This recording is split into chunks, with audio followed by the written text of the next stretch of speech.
আপনারা এর মধ্যে জেনেছেন যে মালয়েশিয়াগামী সেই আটকে পড়া কর্মীদের মধ্যে থেকে প্রথম ফ্লাইটটি গিয়েছে, এর মধ্যে 60 জনের একটি ফ্লাইট এর মধ্যে গিয়েছে মালয়েশিয়াতে। সেই বন্ধুরা আপনারা কেমন আছেন, কাজ পেয়েছেন কিনা, প্রত্যাশিত কাজ, থাকার ব্যবস্থা কেমন, সব কিছু একটু প্রবাস তথ্য কেন্দ্রের কমেন্ট বক্সে আপনারা একটু দয়া করে লিখবেন, তাহলে আমরা পরবর্তী আপডেটগুলো জানতে পারবো। এই কর্মীদের আসলে 2 দফা টাকা দিতে হয়েছে, ভোগান্তি, এরপরে প্রশিক্ষণ, নানা রকম জটিলতার পরেও যেহেতু যেতে পারছেন এবং সেটি যেন দ্রুত গতিতে যেতে পারেন, সেই প্রত্যাশাটি আমাদের থাকবে। এবং বোয়েসেল নিশ্চয়ই তারা চাহিদাপত্র আরও বেশি বেশি আনবে, আনার পরে এই কর্মীদেরকে দ্রুত পাঠাবে, কারণ এই কর্মীদের এর মধ্যে দীর্ঘদিন তাদের অপেক্ষা করতে হয়েছে, এবার আবার ডাবল টাকা তাদেরকে দিতে হচ্ছে।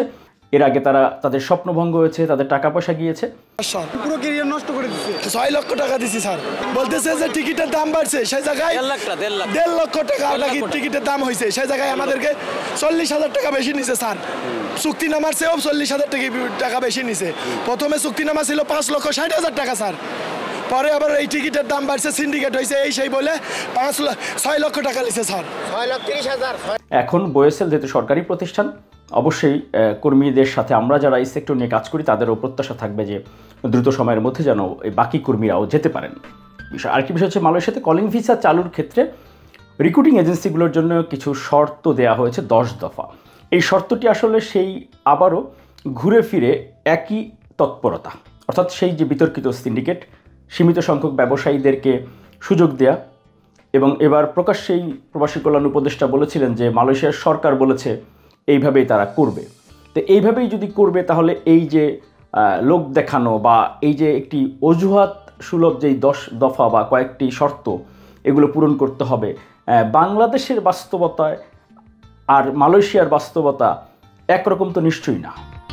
এই যে জটিল প্রক্রিয়া তৈরি করে দিয়ে সময়ক্ষেপণ ব্যবসায়ীদেরকে এই যে নানা রকম অজুহাত দেখানো বা নানা রকম শর্তের বেড়াজালে আটকে দেয়া, কিন্তু ঠিকই তো পরবর্তীতে দেখা যাবে যে সেই আবারও কোনো না কোনো অপতৎপরতার মাধ্যমেই কিন্তু কর্মী যাবে।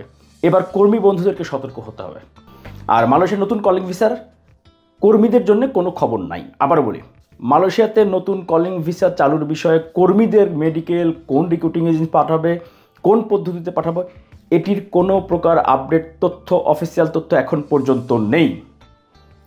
ফেসবুকে বিভিন্ন বিজ্ঞাপন দেখা যায়, যাদের আপনাদের টাকা দেওয়ার ইচ্ছা দিতে থাকেন। আমি অনেক ব্যস্ততার কারণে ইদানিং আসলে সেভাবে করে নিয়মিত ভিডিওগুলো দেওয়া হয় না, তারপরে গুরুত্বপূর্ণ তথ্যগুলো দেওয়ার চেষ্টা করি এই ব্যস্ততার মাঝেও। এখন রাত বাজে কয়টা, 3:30 সকাল অফিস। আর আরেকটি বিষয় হচ্ছে যে মালয়েশিয়াতে কর্মীরা যাওয়ার পরে যে সেখানে গিয়ে কাজ পাচ্ছে না, কোম্পানির অস্তিত্ব খুঁজে পাচ্ছে না, ভুয়া কোম্পানি, নাম সর্বস্ব কোম্পানি, এই কোম্পানিগুলো কিভাবে চাহিদাপত্র অনুমতি পাচ্ছে বা অনুমোদন পাচ্ছে মালয়েশিয়ার মানব সম্পদ মন্ত্রণালয় থেকে, এটি নিয়ে আসলে কেউ কথা বলে না। এটি একেবারে আমি দাবি করে বলতে পারি, আমি যতবার এটি নিয়ে কথা বলেছি মন্ত্রণালয়ে, দূতাবাসে, মালয়েশিয়া সরকারের সাথে, মালয়েশিয়ার মন্ত্রীদের সাথে, একজন কর্মীকে যদি আপনি 10 টাকায়ও পাঠান মালয়েশিয়ায়, যাওয়ার পরে যদি সে দেখে কোম্পানির অস্তিত্ব নাই, তাহলে সে সেখানে আনডকুমেন্টেড হয়ে গেল, এরপরে জেল খেটে তাকে দেশে আসতে হবে। সম্প্রতি মালয়েশিয়ার বেশ কয়েকটি অঞ্চলে ব্যাপক অভিযান চালানো হয়েছে, কিন্তু এই কর্মীরা তো বৈধ প্রক্রিয়ায় 2 দেশের সরকারের সব নিয়ম কানুন মেনে তারা গিয়েছে, কিন্তু যাওয়ার পরে তারা দেখেছে কোম্পানির অস্তিত্ব নেই, তাদেরকে পারমিট করে দেওয়া হয়নি। এই যে অনিয়মগুলো, কর্মীরাও আবার অভিযোগ করতে চান না লিখিতভাবে, হয়রানি ভোগান্তির আশঙ্কা তারা করেন, এগুলো তারা মেনে নেন তাদের নিয়তি হিসাবে। বিভিন্ন সময় এই বিষয়গুলো নিয়ে কথা বলেছি, বিভিন্ন সময়। এবং বর্তমানে যেহেতু পরিবর্তিত পরিস্থিতি, আগের মতো মন্ত্রণালয়ে সেইভাবে করে যে চাওয়া মাত্রই ওনাদেরকে পাওয়া যাচ্ছে এমন বিষয় না।